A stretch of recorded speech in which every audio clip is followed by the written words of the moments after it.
Bueno, hoy vamos a comenzar un curso de filosofía y vamos a comenzar como corresponde por la metafísica. Es decir, la metafísica comienza siempre en el objeto más cercano, otra luz que me permita observar una cosa. Supónganse, todos ustedes tienen una noción tan primaria como la mía de matemática, pero sabemos precisamente que si nosotros queremos saber que la suma de los ángulos interiores de un triángulo equivale a 2 rectos, la medición de eso que llamamos del triángulo no es la forma de apreciar. Tengo que hacer un análisis teorema que me permite razonablemente alcanzar ese propósito, porque el triángulo que escribo en el pizarrón no es un triángulo, y el triángulo que puedo medir por ahí de tierra o de lo que fuera no es un triángulo. ¿Por qué? ¿Qué es el triángulo? Y el triángulo es una definición y nada más. Y fuera de la definición, ¿qué es? ¿Es de azúcar? ¿Es de madera? ¿Es de hierro? ¿Es de cobre? No tiene realidad. Tiene realidad pura y exclusivamente en la mente, como una definición. Y entonces, indudablemente, si se trata de un objeto que solo existe en la mente, solo puedo yo alcanzar su conocimiento por el razonamiento. No hay otra forma de lograrlo, no hay otra forma de obtenerlo. Por eso los métodos en ciencia están siempre dependiendo del carácter del objeto que yo examino. No es lo mismo examinar un ente puramente mental, como es el caso del ente matemático, de examinar un ente real, físico, que existe. Y si vive, todavía es más difícil de comprender. Es decir, tiene mucho más misterio un piojo que un triángulo. Un triángulo es eso, la definición, nada más. Y el piojo no es la definición. Incluso nosotros mismos no somos la definición. Podemos decir que somos animales racionales, sí. Es una definición esencial, si ustedes quieren. Pero ¿cuál es la medida de la racionalidad y de la animalidad que cada uno de nosotros porta? Ya eso es objeto de una observación mucho más detenida, porque no surge así a prima facie, aunque hay algunos que la cara lo ven, pero no podemos tampoco establecer nuestro razonamiento a partir de una observación sumaria de la cara que tiene este tipo, o de respecto que ya decía que una vez Talleyrand, una vez que observaba a un diplomático que tenía una cara de estúpido, que daba miedo, lo miró y dice, ¿qué negocio, qué carrera hubiera hecho yo con esa jeta?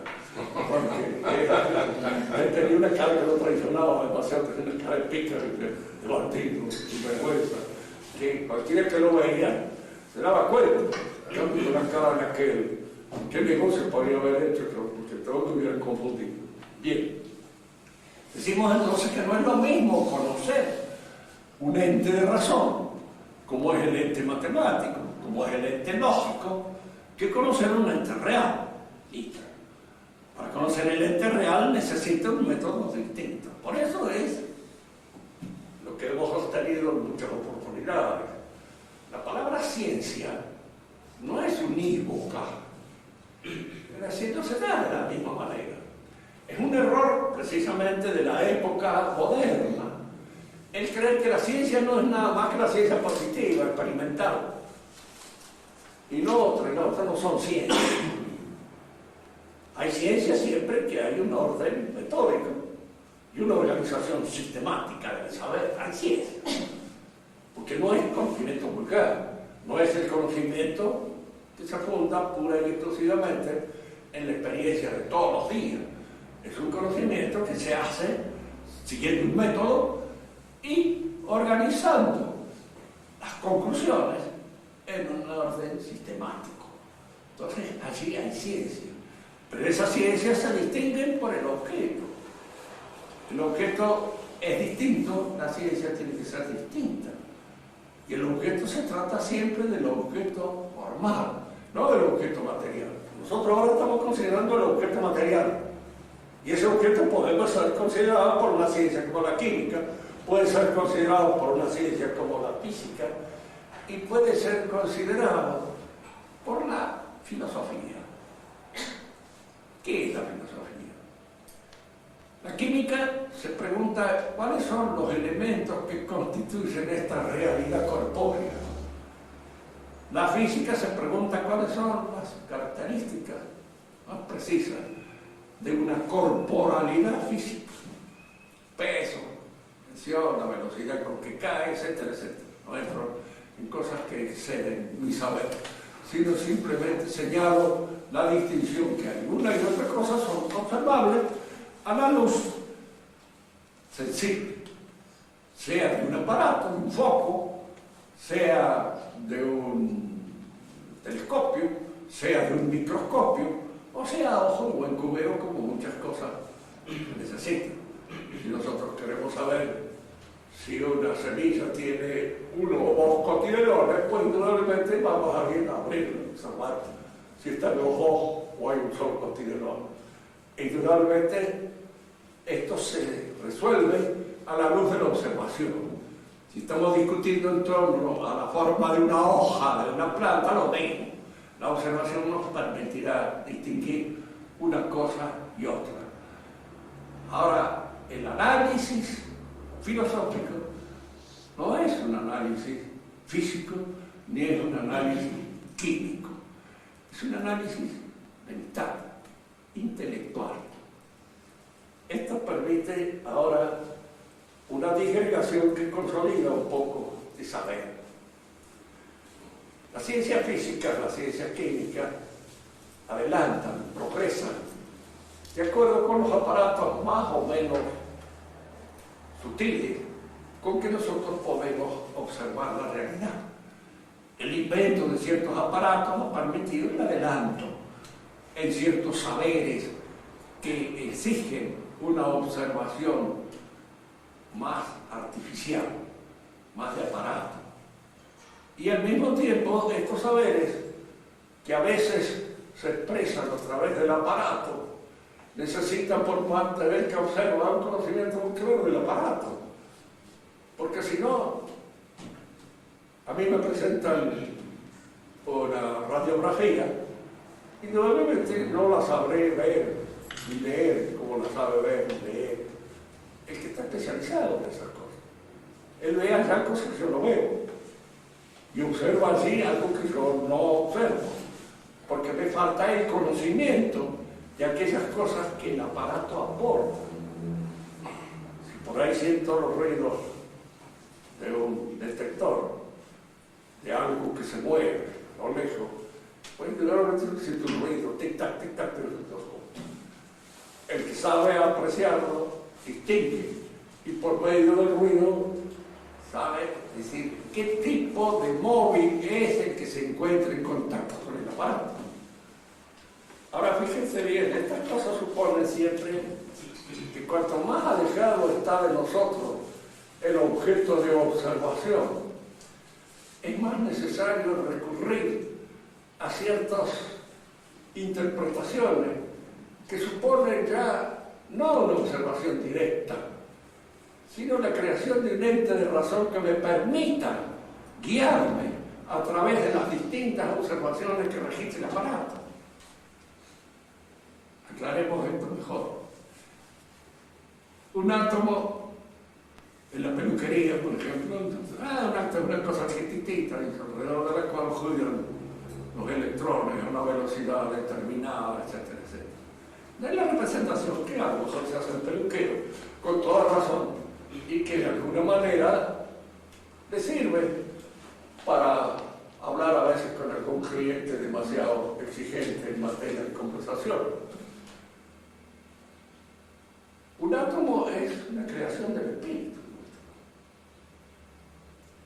Existe, si hay algo ya que nos obliga a representarnos esa realidad como si fuera este átomo que el hombre inventa para dar cuenta y razón de aquello que está observando. Cuando se trata de lo microfísico, la exigencia de la invención del aparato o la exigencia de la invención de este ente de razón es importantísima. Que la luz se propaga por corpúsculos o por ondas.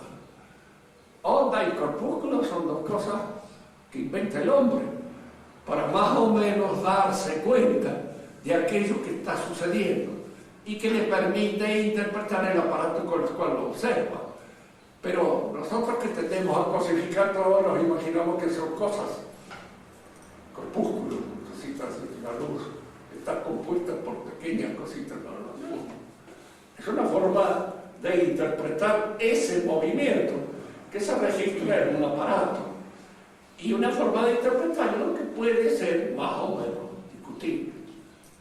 No se olviden nunca que ciertas teorías con las cuales se da cuenta y razón de hechos más o menos observables son buenas mientras se verifican en la experiencia. Cuando aparece por allá algo que no acredita la teoría hay que cambiar, hay que modificarla por otra. Porque ya esta nos da cuenta y razón de lo que yo estoy observando. Entonces conviene. Muchas veces la gente que no está en la cuestión puramente científica cree que la teoría es la realidad misma, tal como se da ya, no. Es una interpretación de la realidad. Y es una interpretación que en un momento determinado puede dejar de serlo. Newton creía, en su época, que todas las esferas giraban de acuerdo, en fin, con la ley de la gravitación universal. Que todo giraba aquí. Hay muchos estudiosos de la historia que dicen que Newton estaba demasiado impresionado por la monarquía absoluta de aquella época y que entonces encontraba en todas las cosas una suerte de interpretación monárquica de las cosas. Había un centro, un fondo del cual usted le pregunta posiblemente a un cosmógrafo, no sé si muy moderno, pero de la época que yo lo que leí, le pregunta ¿por qué las cosas se mueven de esa manera? Y la respuesta va a ser un poco desconcertante, porque no es así, porque se puede mover de otra. Se mueven así. ¿Por qué? Porque hay un impulso inicial que las lanza. Pero el hecho de que bailen una suerte, digamos, de minueto, tal como se usaba en la época de la monarquía, eso es fácil. Ya eso no se puede sostener más. Existe. Es decir, la Tierra da vuelta alrededor del Sol, impulsada por... No, da vuelta alrededor del Sol porque por el momento no puede hacer otra cosa. Pero en un momento determinado todo eso puede cambiar y puede modificarse. Las teorías en ese sentido cambian. Por eso, a un buen científico, lo primero que debe suceder es no casarse con la teoría. Tener en cuenta su carácter relativo, su carácter provisorio, hasta que no se descubre otra cosa, muy bien aceptamos. Pero si por ahí se descubre otra cosa, ya no conviene sostenerla. Hay teorías que se han sostenido, diríamos así, a machamartillo, contra viento y marea. En primer lugar, porque favorecen una idea nacida más de la hidrología que de la observación, como es el caso de la teoría que se le atribuye a Darwin. No es verdad todo eso. El hombre desciende del mono. Cuando a Darwin le preguntaron eso, dijo, sí puede ser, pero no es muy seguro. ¿Por qué? Porque no hay transportación concreta. Los monos van monos, ¿sí? Y los hombres, en el mejor de los casos, dan otro hombre. Y en algunos un subhombre o algo inferior al hombre, pero nunca un superhombre. Ese superhombre no ha aparecido en ningún momento como una solución, diríamos así, que está ya predestinada en los genes. De manera que esta teoría parece, digamos, muy favorecida por los movimientos de carácter ideológico. La pregunta que a ustedes al poco le dicen, ¿por qué los movimientos ideológicos que los movimientos ideológicos, todos, quieren construir un hombre de conformidad con la ideología. Los comunistas sueñan en el hombre comunista, es decir, en un hombre en donde ya no hay más mío ni tuyo. No es ya un individuo, es una parte de la comunidad.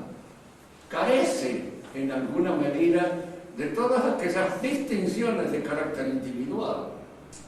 Siempre frente a esto, ha habido a veces entre los mismos comunistas algunas discusiones que son graciosas. ¿Por qué? Porque uno ve allí cómo atraviesa y cómo cada uno responde a veces según los gustos.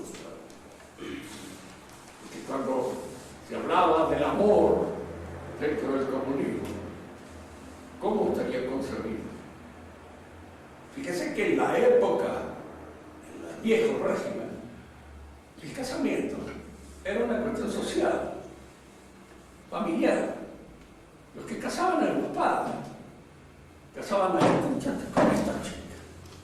Y lo hacían socialmente, no consultaban a los dos.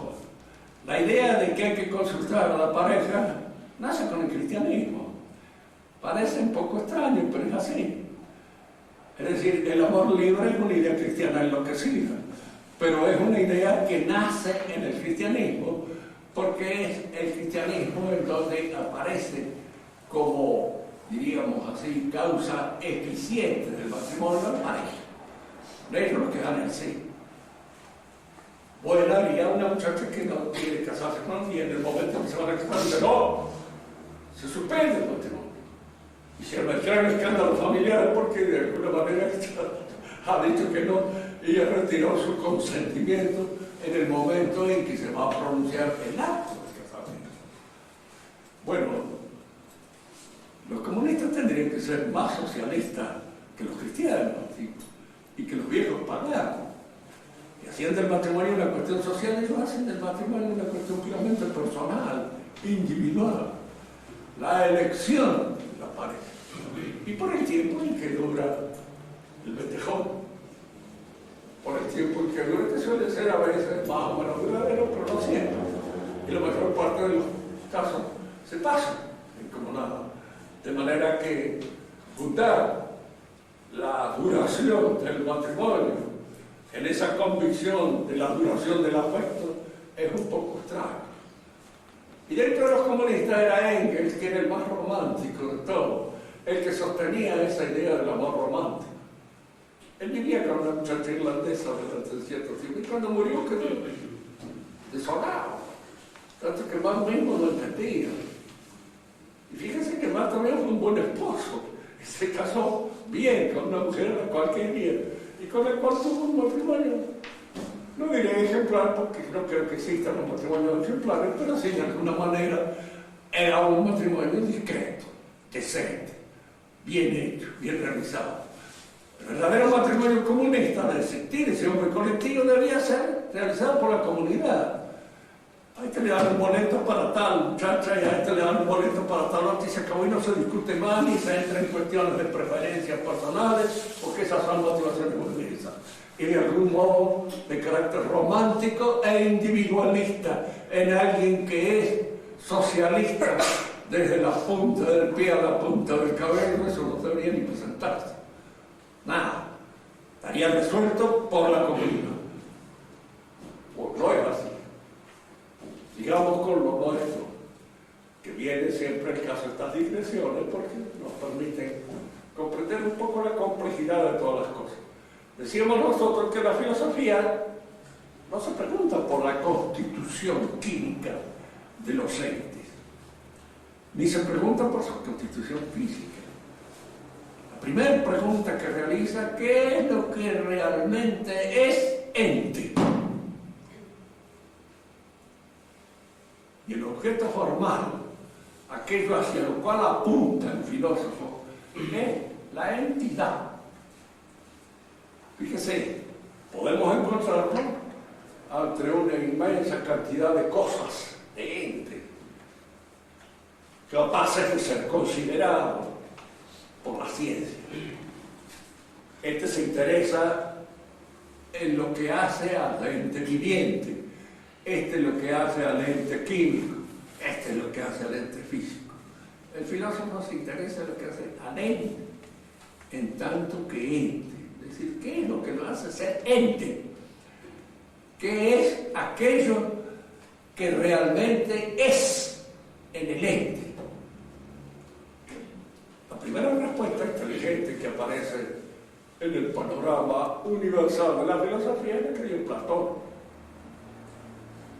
Nosotros podemos a veces, teniendo en cuenta los adelantos del proceso para conocer estas realidades, teniendo en cuenta eso, podemos pensar en que Aristóteles modificó un poco, sí, pero esta primera respuesta es una respuesta cabal, que da la inteligencia frente al ente. ¿Qué es lo que distingue a un ente de otro?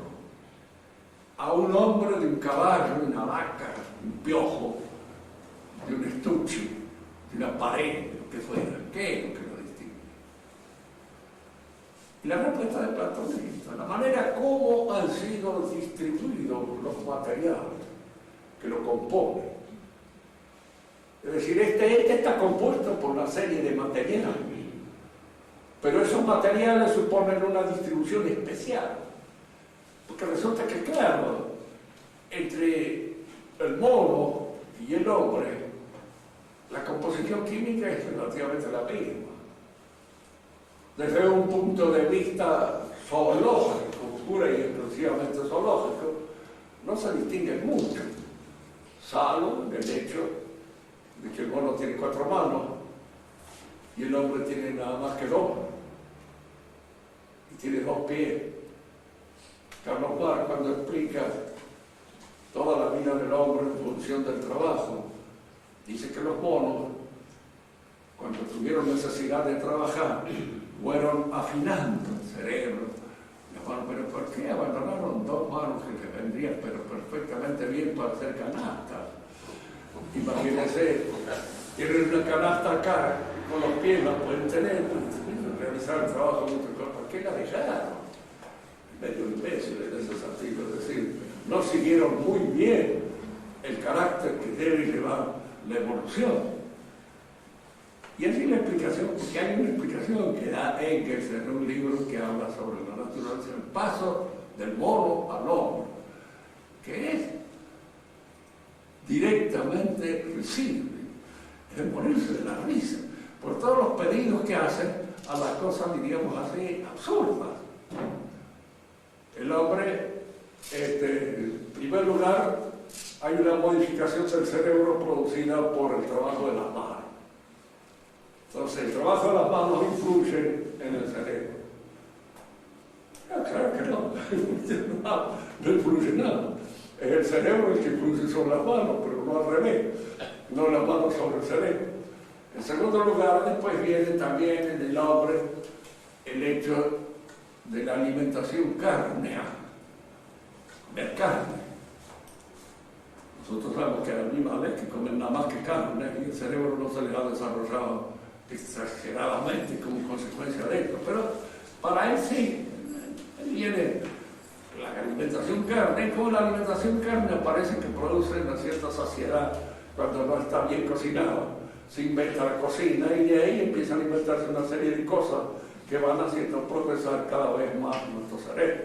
Como se inventa el fuego para cocinar la carne, posteriormente el fuego es el que nos permite inventar la chimenea, inventar un montón de cosas que nos va a permitir vivir de una manera más cómoda ahora en los lugares fríos.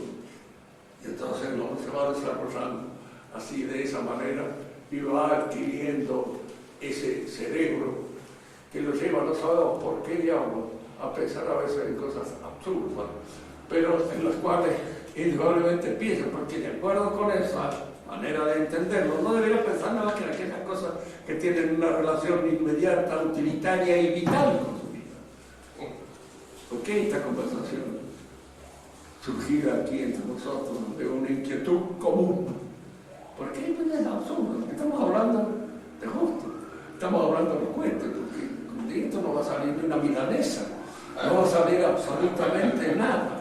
va a salir nada más que una suerte de entretenimiento intelectual en el cual a veces el hombre está metido. La observación filosófica entonces sobre el ente apunta a eso. ¿Qué es lo que hace al ente? Y la respuesta de Platón es clásica. Lo hace la distribución de las materias. ¿Y qué es una distribución de materia? Un eidos, un programa, lo que podríamos llamar nosotros una idea, algo que el hombre ha concebido. Porque ¿qué es lo que hace la diferencia entre una chatarra y un auto? Es cómo están distribuidas las materias. Y esas materias están distribuidas de conformidad con el inventor que las hizo, es decir, que las distribuyó y que las colocó de tal manera que constituyeran el auto. De la misma manera, diríamos nosotros, en todas las cosas, hay una ecuación secreta, de la cual nosotros no tenemos conocimiento, pero suponemos que existe, que es la fórmula de acuerdo con la cual estamos constituidos. Estamos hechos de acuerdo con una distribución de todos aquellos elementos que nos constituyen. Y esa distribución de los elementos que constituye el eidos, según Platón, la forma, según Aristóteles. Por eso, para Aristóteles hay una distinción precisa. Y acá la palabra la vamos a aplicar un poco mejor. Distinción entre materia y forma. La materia son los elementos que constituyen una realidad y la forma es la organización, el diagrama, en alguna manera lo que constituye la disposición organizada de esos elementos que lo constituyen. Esa es la forma. Ahora, estas dos cosas en una realidad implicativa se diferencian, pero no pueden ser separadas. Aquí es la primera cosa que pido yo una cierta atención. Distinguir para unir. Pero distinguir no quiere decir separar necesariamente.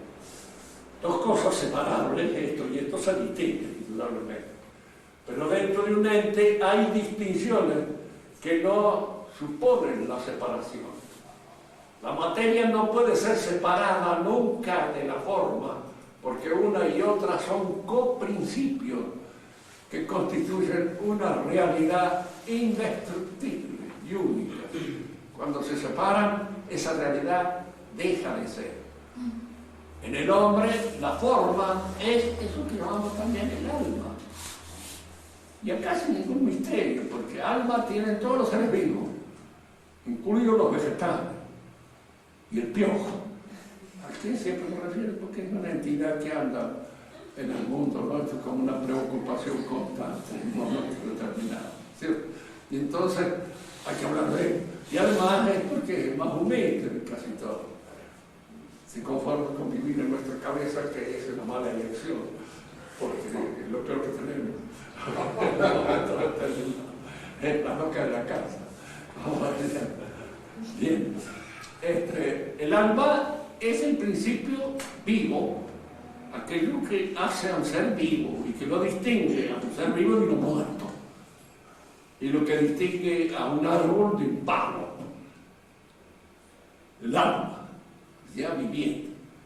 Cuando el hombre muere, indudablemente hay una separación de la forma y de la materia. Que esta separación sea una separación que acredite o dé a pensar la posibilidad de la inmortalidad del hombre, es una cosa que lo examinaremos más adelante. Por el momento, el hombre muere. Como dijo mi amigo Jorge Ramos, los obispos también se mueren. Una vez a Monseñor Feliz, porque había esa idea de que el hombre era inmortal. No, el hombre no es inmortal. El alma puede ser, pero el hombre no es inmortal, el hombre se muere. Y al morir existe ese hecho, que es un hecho indudablemente que para nosotros resulta siempre incómodo, violento y desagradable. Como decía un buen pensador francés, morirse siempre feo, pero estar muerto hace unos cuantos años, qué alivio. La perdieron, no dejamos de hacer una víctima. Pero morirse siempre es feo y uno se defiende contra esa muerte. Bien, la filosofía entonces pretende entender qué es lo que es el ente. Y para esto indudablemente no basta ninguna observación. El lumen sur toi, es decir, la luz bajo el cual es observada estas distinciones de luz racional. Y precisamente porque es una luz pura y exclusivamente racional, nosotros podemos decir que la ciencia filosófica, que tienen su origen en Grecia, tienen también su culminación en Grecia y en la cristiandad. Y no han aumentado mucho, ni han sufrido ningún adelanto ni progreso con todos los inventos modernos de observación, porque esos inventos no tienen nada que ver con lo que es un razonamiento. Y se razonaba tan bien en la Grecia antigua y en la época del cristianismo primitivo como ahora. Razonar, el hombre podía razonar bien. Y para comprender bien esto, basta a veces una sola cosa. Fíjese lo que constituye hoy la frecuentación de los hombres que ven teatro o ven cine. Piensen ustedes en que las obras de Sófocles, en las obras de Eurípides, en las obras de todos, diríamos, creadores griegos del teatro, y compárenlo con las porquerías que actualmente se exhiben en la escena. Y se van a dar cuenta de que hay un progreso humano, o no lo hay, o hay un retroceso macabro. Entonces piensen que Shakespeare no es popular, y que la gente en Inglaterra concurría al teatro de Shakespeare, como, en fin, en la actualidad se puede concurrir a ver la obra. Yo no conozco casi ninguno de los autores modernos, pero hay algunos que son simplemente repelentes, pero sin necesidad de recurrir a ellos. Vamos a los más discretos, como puede ser Anuil, uno de los que tienen cosas lindas. Uno se da cuenta de que hay una diferencia enorme. Y hoy Anuil es para una minoría, nada más, no es para cualquiera. El teatro de Monterland lo veo. En aquella época era el teatro, concurría la gente, hasta los marineros del puerto concurrían a ese teatro y eran capaces de entender esas cosas que surgían de esas creaciones poéticas. En la actualidad los capaces de entender una cosa de esas son relativamente muy pocos. Podemos decir entonces con toda tranquilidad y sin exagerar demasiado en lo que decimos, que la filosofía no ha avanzado mucho desde Aristóteles hasta hoy. No es que no haya avances particulares, que no se hayan estudiado ciertas cosas con más detenimiento, con más detalle, con más sosiego, etc. Sí, esos avances se producen, pero en conjunto no. Decía Castellani, decía con toda razón, en materia moral, ética y código. Y después no, es muy poco lo que se ha avanzado, es muy poco lo que se ha. Con todo hay un montón de gente que habla como si la moral hubiera cambiado. Sí, han cambiado mucho las costumbres, pero una cosa es que cambien las costumbres y otra cosa es que cambie el sentido, la organización de la ética distinta. Bueno, nosotros tenemos ahora entonces que el objeto material de la filosofía, lo que la filosofía considera, es el ente físico.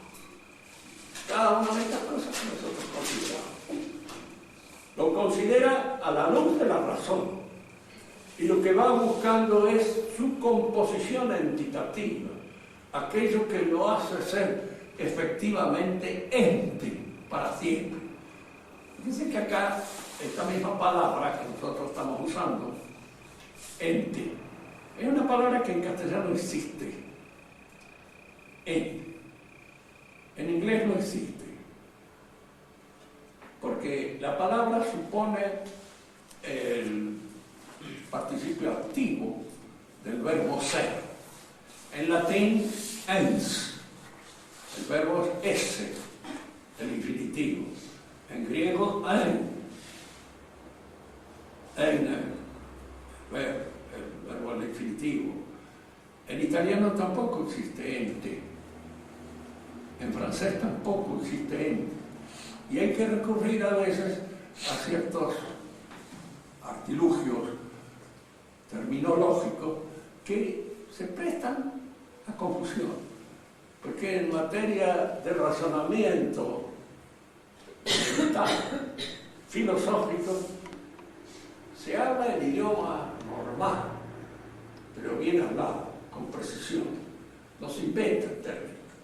La filosofía moderna es inventora de términos porque al mismo tiempo es inventora de confusión.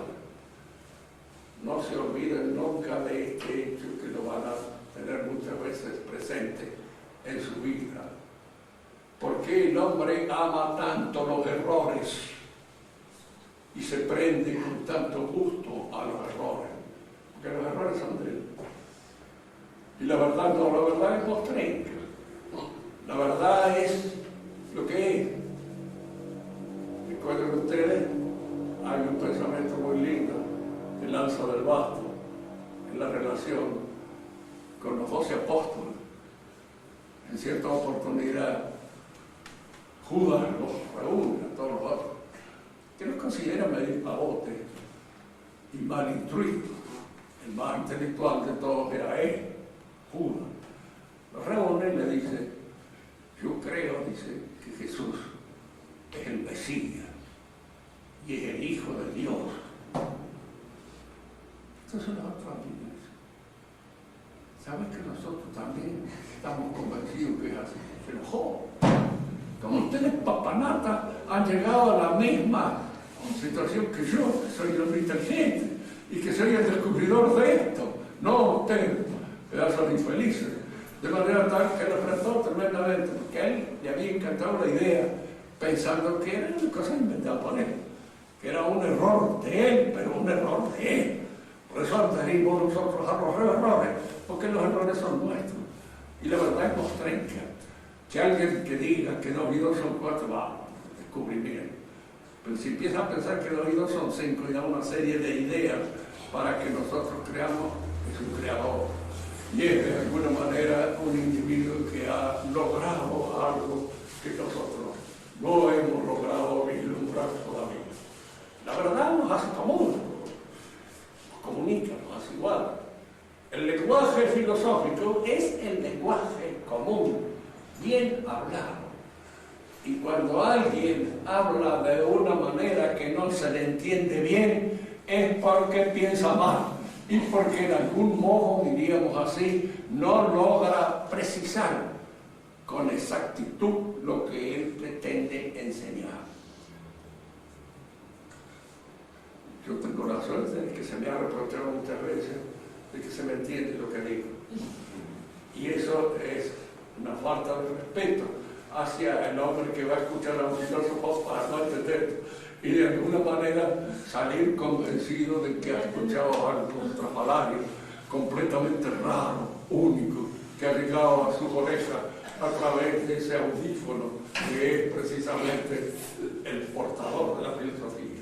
Alguien ininteligible. Y les diré una cosa, existen estos personajes ininteligibles. Existen. Y muchas veces actúan, incluso a veces entre los pensadores católicos, que uno supondría que por razones de fe tendrían que tener mejor organizada la cabeza, pero hablan un idioma extraño, un idioma raro, en el cual ya no se dicen las cosas tal como son, con la precisión y la exactitud que realmente tienen. El objeto material de la filosofía, pues, del pensamiento metafísico, es la cosa. La res en sí, tal como aparece, diríamos, ante nuestra consideración, ante nuestra vista, ante la observación común, nuestra manera de ver, nuestra manera de observar. Ahora, la formalidad que dentro de esa cosa la filosofía distingue, percibe, es esto que podríamos llamar la entidad. Fíjese, ¿qué es lo que busca conocer en las cosas la matemática? ¿En qué se junta? En la cantidad, en las dimensiones. Y ahí va extrayendo la mayor parte de su saber, de sus conclusiones. El filósofo va buscando qué es lo que es el ente, qué es lo que constituye esa entidad. Si nosotros nos preguntamos por el hombre, podríamos dar la respuesta que pueden dar cualquiera de las ciencias que se ocupan de esa realidad que es el hombre. Y podríamos decir, como decía unos descubridores, diríamos así, norteamericanos, que el hombre más o menos debe costar unos $70 o 60 por la constitución química que tiene. Es decir, los elementos que lo constituyen son baratos y están de alguna manera extraídos de la naturaleza común. Lo más caro que tienen son los dientes, los pierden, de manera tal de que en realidad nos vamos despreciando en la medida en que nos hacemos cada vez más viejos, se van perdiendo los $70 que podríamos haber valido en la época original, apenas a 50. El hombre puede ser considerado también desde un punto de vista puramente físico, puede ser considerado desde un punto de vista puramente animal, zoológico, y entonces nos encontramos emparentados con los monos, a los cuales más o menos se parecen. Entonces decimos de una chica que es muy mona, no precisamente porque sea fea, sino porque es mono. Y así el término tiene un sentido más bien admirativo que peyorativo. El hombre se puede parecer más al cerdo por la sangre que a cualquiera otro de los otros animales, según estudiosos han llegado a esa conclusión. Pero en ninguna de estas observaciones aparece el hombre. Porque ese hombre que vale $70 según la química, en fin, hay algunos que valen algo más. Y hay algunos que si no valen algo más se pagan mucho más por ello. Y de alguna manera, diríamos así, crece y aumenta su precio de una manera a veces exagerada. Pero cada una de estas observaciones apunta a un aspecto de esa realidad, sin decirnos qué es esa realidad. Es en la filosofía donde nosotros podemos descubrir lo que es el hombre. En la actualidad se ha descubierto que es la sociología lo que me dice que es el hombre. Porque indudablemente el hombre es un animal social.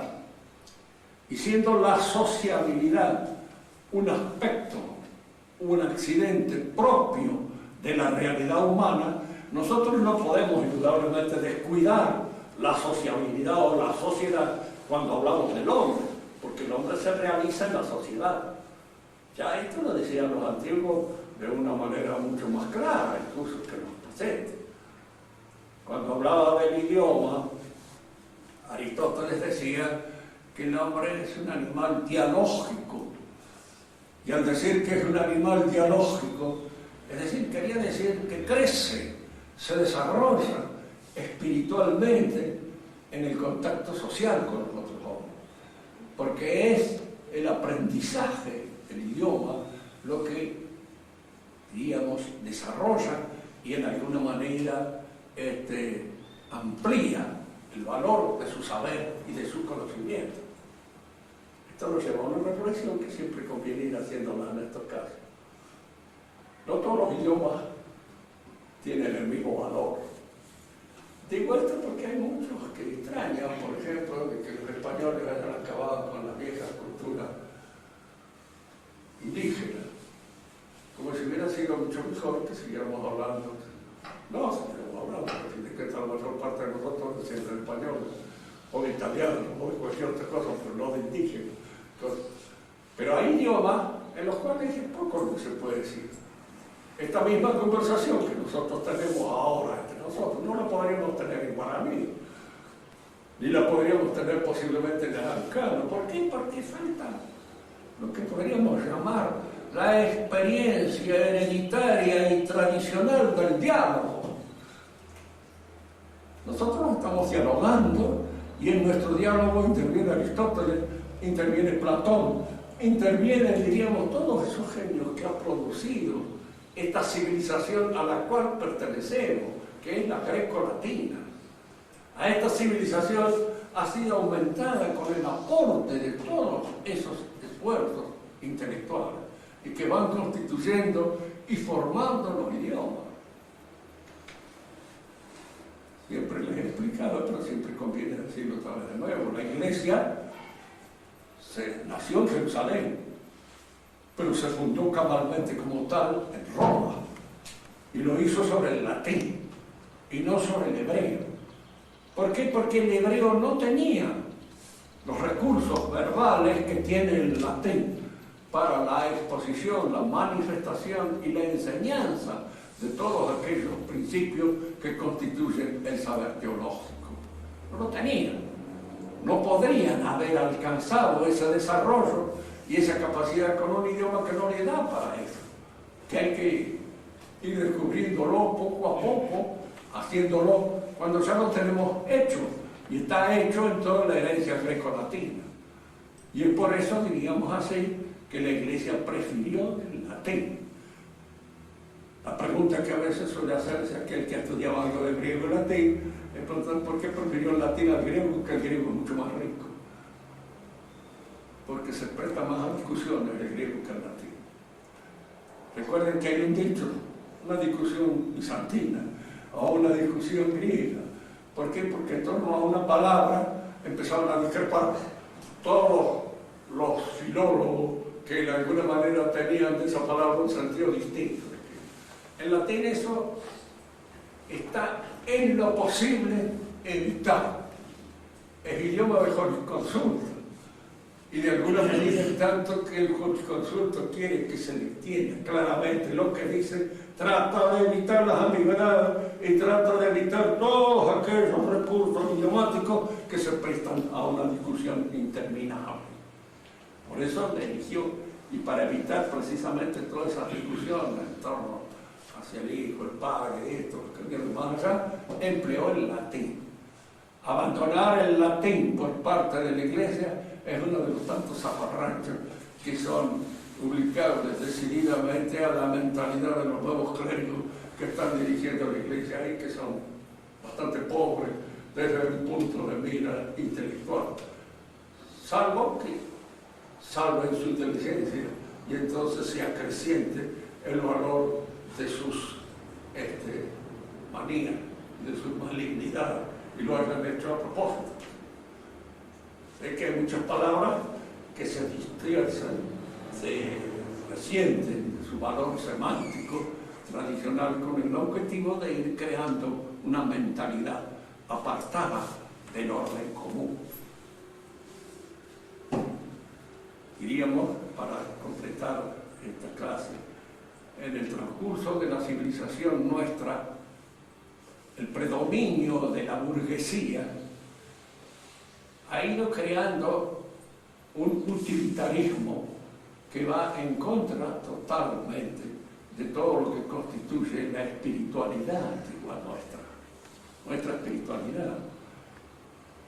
La burguesía es una clase social que está signada por lo económico, y al estar signada por lo económico, diríamos, hipertrofia lo económico.